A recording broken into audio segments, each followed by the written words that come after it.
श्रीमद् भागवत गीता में एक जगह भगवान कहते हैं, सब मुझ में है पर मैं किसी में नहीं हूँ।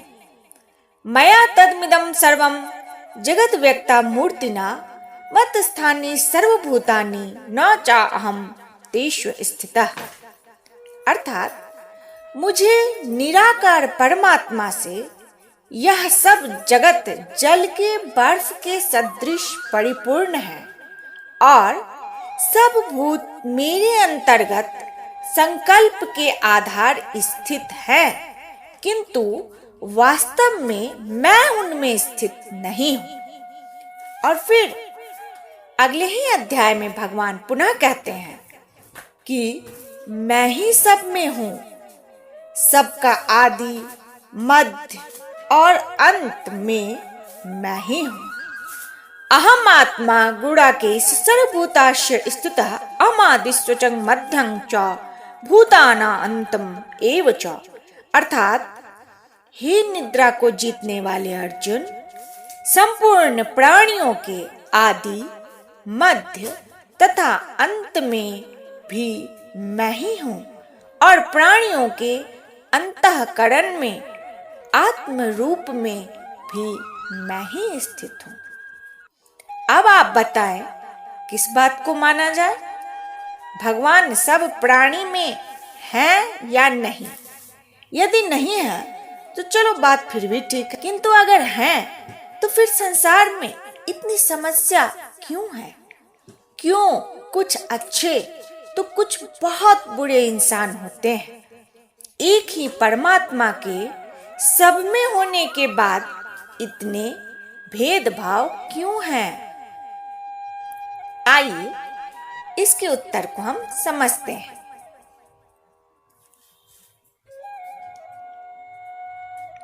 कुरुक्षेत्र के युद्ध श्री कृष्ण ने अर्जुन को जो उपदेश दिया था वह श्रीमद् भागवत गीता के नाम से प्रसिद्ध है। यह महाभारत के भीष्म पर्व का अंग है। गीता में 18 अध्याय और 700 श्लोक हैं। श्रीमद् भागवत गीता के 700 श्लोकों में से 574 श्री कृष्ण द्वारा, 84 अर्जुन द्वारा, 41 संजय द्वारा और 1 धृतराष्ट्र द्वारा कहे गए हैं। यह कृष्ण और अर्जुन के संवाद के रूप में है, जो धृतराष्ट्र को उसके सारथी संजय के माध्यम से सुनने का सौभाग्य मिलता है। गीता की यात्रा प्रथम अध्याय विषाद योग से लेकर मोक्ष संन्यास योगो नाम 18 अध्याय तक की है।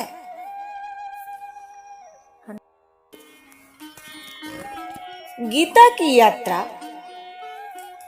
वास्तव में मानव जीवन की यात्रा में एक मनुष्य के द्वारा अनुभव किए जाने वाले द्वंद्व, धर्म संकट, भ्रम, शंका, विषाद, संन्यास, कर्म, उचित अनुचित का विचार आदि सब का उत्तर और समाधान है, जो हमें हरि मुख से प्राप्त श्रीमद् भागवत गीता से मिलता है।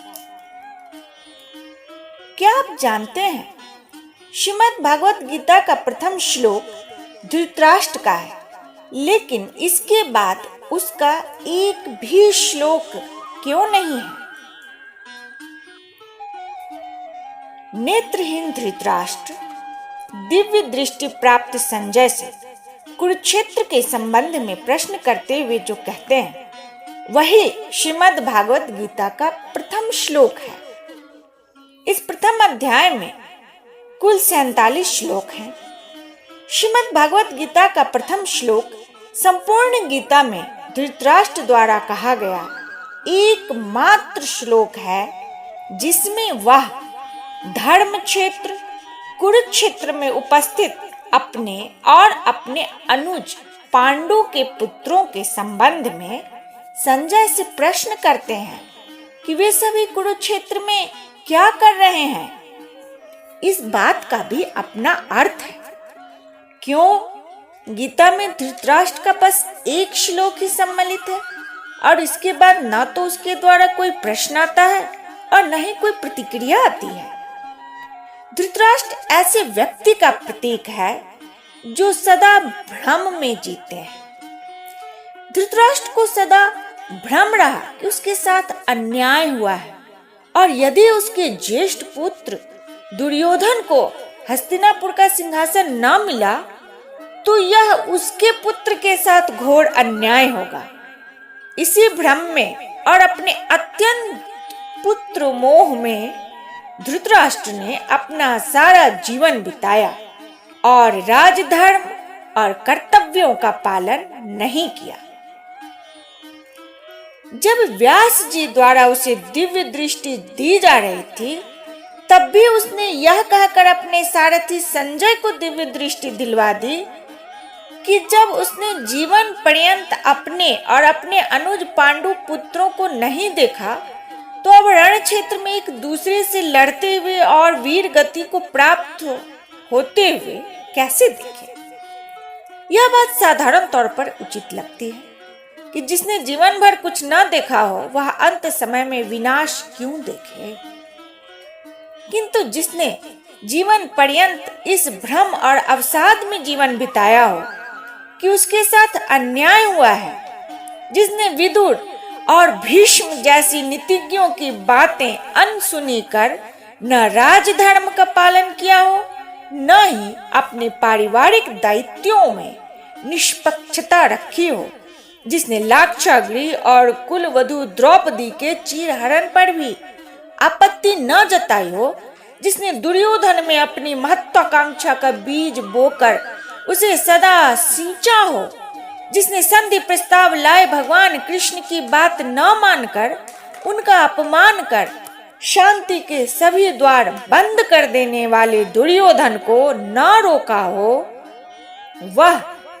महाभारत के रण के लिए उत्तरदायी है और जो अपने किए कर्म का परिणाम भी देखने का सामर्थ्य न जुटा सके, ऐसा व्यक्ति इससे ज्यादा कह भी क्या सकता है कि क्या हो रहा है या अब क्या होगा। श्रीमद् भागवत गीता ज्ञान गंगा है जो सभी मोह का नाश कर हमें ज्ञान संबंधित कर्म करने की शिक्षा देती है और इसमें स्पष्टता अनिवार्य है।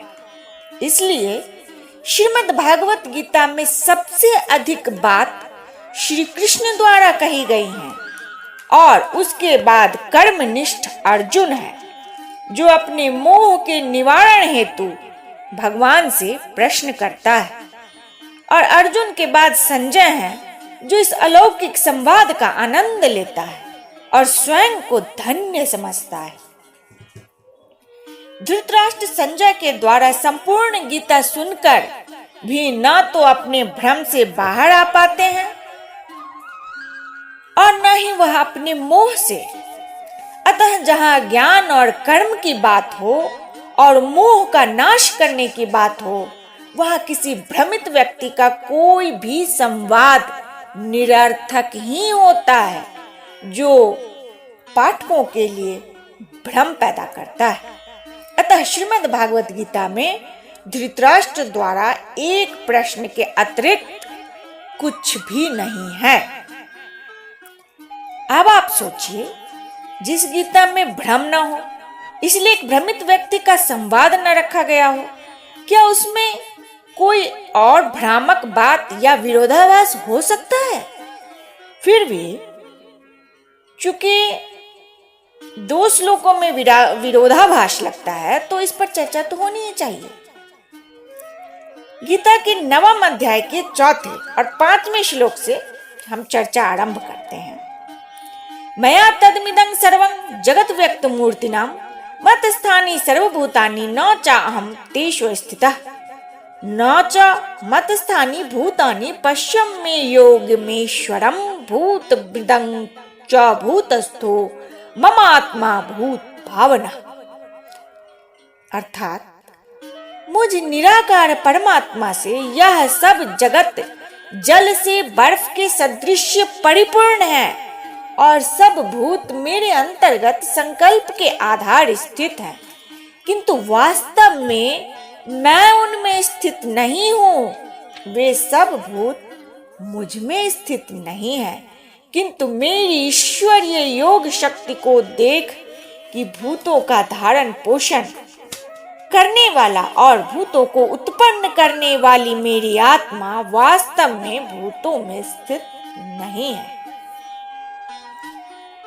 भगवान के इस बर्फ वाले उदाहरण को हम थोड़ा विस्तार से समझें ताकि कोई संशय न रह जाए। जल से ही बर्फ बनता है, यह हम सब जानते हैं। बर्फ बनने के लिए शून्य या उससे नीचे का तापमान आवश्यक है, जिसे हम परमात्मा के संकल्प के रूप में ले सकते हैं। अतः यदि संकल्प रूपी शून्य से कम का तापमान हटा दिया जाए तो बर्फ धीरे धीरे पिघलकर जल बन जाएगा। लेकिन इसका अर्थ यह नहीं कि बर्फ से जल की उत्पत्ति हुई। इसी बर्फ के पिघलने से बने जल को यदि 100 से ऊपर के तापमान पर ले जाएं, तो यह वाष्प बन जाएगा और पुनः ठंडा किए जाने पर जल बन जाएगा। जैसे जल को बर्फ या वाष्प बनाने में तापमान की मुख्य भूमिका है, और यदि तापमान में परिवर्तन न हो तो जल जिस अवस्था में है उसी अवस्था में रह जाएगा। यहाँ कुछ लोग जल को परमात्मा समझते हैं, तो कुछ जल की अवस्था परिवर्तन करने वाले तापमान या ऊर्जा को परमात्मा समझते हैं। जबकि जल हो या तापमान, ये निराकार, अनंत, अविनाशी परमात्मा की प्रकृति और संकल्प से ज्यादा कुछ नहीं है। चूंकि बिना उदाहरण और ठोस स्वरूप की कल्पना के बिना परमात्मा को समझना असंभव है, इसलिए ऐसे उदाहरण द्वारा भगवान ने जगत, जीव और परमात्मा के संबंध को बताने का प्रयास किया है। ज्ञान विज्ञान योग में 7वें अध्याय में भगवान ने विज्ञान के महत्व पर बल दिया था, क्योंकि विज्ञान की सहायता के बिना परमात्मा का ज्ञान अर्थपूर्ण नहीं, और विज्ञान के प्रति रुचि उससे ही होती है जिसमें ईश्वर के प्रति भक्ति और श्रद्धा हो, या यूं कहे जिसे ईश्वर प्राप्ति की लालसा हो, अथवा जो परमात्मा के सत्य को जानना चाहता हो। जैसे भगवान ने दिए उदाहरण में जल से बने बर्फ में तापमान की प्रमुखता है। यदि तापमान बढ़ा तो बर्फ नहीं रह सकता, और यदि तापमान से शून्य चला जाए तो जल को बर्फ बनना ही है। लेकिन समझने वाली बात यह है कि परमात्मा की योग शक्ति या संकल्प यहाँ उस तापमान के समान है जो जल को बर्फ या वाष्प बना सकता है। तापमान ही जल की प्रकृति निर्धारित करता है कि वह बर्फ के रूप में, जल के रूप में या वाष्प के रूप में होगा। अतः यह कहा जा सकता है कि जल, बर्फ या वाष्प तापमान निर्धारित नहीं करते, बल्कि तापमान के अनुसार एक रूप से दूसरे रूप में परिवर्तित होते हैं, और मूल तत्व तो जल ही है। बर्फ, जो कि जल का ठोस रूप है, जलयुक्त होते हुए भी जल नहीं कहा जा सकता। इसी प्रकार जल से बना वाष्प भी वाष्प के रूप में जल नहीं कहा जा सकता। इसी प्रकार परमात्मा समस्त ब्रह्मांड में स्थित है, किंतु समस्त ब्रह्मांड या उनके किसी भी अंश को परमात्मा नहीं कहा जा सकता, किंतु सबका अस्तित्व परमात्मा से ही है और परमात्मा में ही सब व्याप्त है। सीधी सी बात है, जो जिसमें व्याप्त हो उसे ही वह नहीं कहा जा सकता जिसमें वह व्याप्त है। अतः परमात्मा से यह समस्त जगत व्याप्त है, किंतु यह जगत ही परमात्मा है, यह नहीं कहा जा सकता। जैसे सभी बाघ जानवर हैं, लेकिन जानवर, सभी जानवर बाघ नहीं है। अतः बाघ, शेर, हाथी आदि सभी पशु की श्रेणी में आते हैं, किंतु पशु का प्रतिनिधित्व किसी भी एक प्रकार के जानवर से नहीं किया जा सकता। हमें इस विज्ञान को समझना होगा कि तापमान के प्रभाव में जल बर्फ में या वाष्प में परिवर्तित हो जाता है, किंतु बर्फ से वाष्प बनाना हो या वाष्प से बर्फ, दोनों ही मामलों में साधारण तौर पर दोनों का जल के रूप में परिवर्तन आवश्यक है। लेकिन विशेष अवस्था, जिसे ट्रिपल पॉइंट भी कहा जाता है, दबाव और तापमान का वह एकल संयोजन है जिस पर तरल, पानी, ठोस, बर्फ और जल वाष्प एक स्थिर संतुलन में एक साथ रह सकते हैं। और ऐसी अवस्था में जल से बर्फ या बर्फ से जल या वाष्प से बर्फ है या बर्फ से वाष्प आदि कहना असंभव है, क्योंकि ऐसी अवस्था में जल के अलग अलग रूप में सभी भेद समाप्त हो जाते हैं। इसी प्रकार का संतुलन कर्म योग सिद्धांत का है, जिसमें निष्काम भाव से कर्म करते हुए ईश्वर के प्रति भक्ति और सत्य का ज्ञान रखते हुए प्राणी और परमात्मा में भेद समाप्त हो जाता है और अंततः प्राणी परमात्मा में विलीन हो जाता है। ज्ञान, कर्म, भक्ति का यह संतुलन जो प्राणी को परमात्मा से अभिन्न बनाता है, यह जल के ट्रिपल पॉइंट के समान है, जिसमें बर्फ, जल और वाष्प एक संतुलन में एक साथ उपस्थित रहते हैं। भगवान की यह वाणी समझने जैसी है। पूर्व श्लोक में भगवान ने समस्त भूत प्राणियों के अपनी अव्यक्त रूप से व्याप्त और उसी में स्थित बताया है। अतः इस विषय को और स्पष्ट करते हुए आगे के श्लोक में इसे समझें। यथा आकाश स्थितो नित्यं वायु सर्वतो महान तथा सर्वाणि भूतानि मत स्थानी पूर्ण धार्य। अर्थात जैसे आकाश से उत्पन्न सर्वत्र विचरने वाला महान वायु सदा आकाश में ही स्थित है, वैसे ही मेरी संकल्प द्वारा उत्पन्न होने से संपूर्ण भूत मुझ में स्थित है। जैसे जल के पात्र में सूर्य का प्रतिबिंब पड़ता, और यह समझ लेना कि सूर्य जल के पात्र में है, यह सही नहीं है। अपितु हमें यह समझना चाहिए कि सूर्य से आती किरणें जल की सतह से परावर्तित होकर जब हमारे आंखों तक पहुंचती है, तो हम सूर्य का प्रतिबिंब जल पात्र में होने का आभास करते हैं, और एक यह वैज्ञानिक प्रक्रिया है।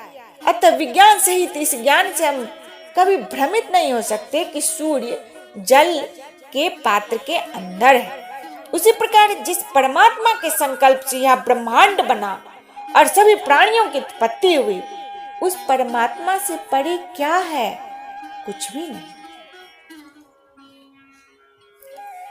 भगवान पुनः कहते हैं, हे निद्रा को जीतने वाले अर्जुन, संपूर्ण प्राणियों के आदि, मध्य तथा अंत में भी मैं ही हूं, और प्राणियों के अंतःकरण में आत्म रूप में भी मैं ही स्थित हूं।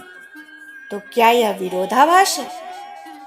वे यही तो कह रहे हैं, क्योंकि सभी उनके अंदर ही हैं, और सबके आदि, मध्य और अंत भी तो वही हुए।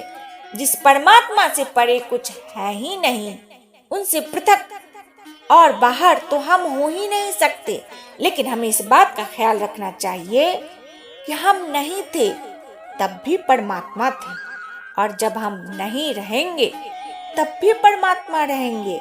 जैसे किसी समुद्र में कोई घड़ा डुबा दिया जाए तो उसमें कुछ जल आ जाएगा, पर समझने वाली बात यह है कि वह जल उस घड़े से पहले भी था, और घड़ा यदि टूटकर नष्ट हो गया तब भी रहेगा, और घड़ा टूटने के बाद भी समुद्र में ही रहेगा।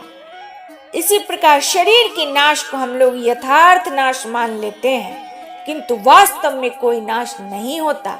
यह तो बस रूप परिवर्तन है, क्योंकि शरीर के साथ या शरीर के नाश हो जाने के बाद भी सब कुछ रहता है, उसी में परमात्मा भी रहते हैं। इसी बात का प्रतिपादन भगवान ने आगे श्लोकों में किया है। जिस क्षण यह पुरुष भूतों के पृथक पृथक भाव को एक परमात्मा में ही स्थित तथा उस परमात्मा से ही संपूर्ण भूतों का विस्तार देखता है, उसी क्षण वह सच्चिदानंदन ब्रह्म को प्राप्त हो जाता है। अतः हम यह समझें, जो भी है वह परमात्मा में ही स्थित है और सब कुछ उनका ही विस्तार है। वैसे ही आत्म परमात्मा का भेद मिट जाता है। ठीक वैसे ही जैसे समुद्र से अलग करने पर एक बूंद जल समुद्र नहीं कहा जा सकता, लेकिन समुद्र में मिलते ही वह बूंद भी समुद्र की ही संज्ञा पा जाता है। इसी बात को तुलसीदास जी ने एक पंक्ति में कह दिया, सोई जाने जे ही देहु जनाई, जानत तुम्हें हो जाई। अर्थात वही आपको जानता है जिसे आप जना देते हैं और जानते ही वह आपका ही स्वरूप बन जाता है।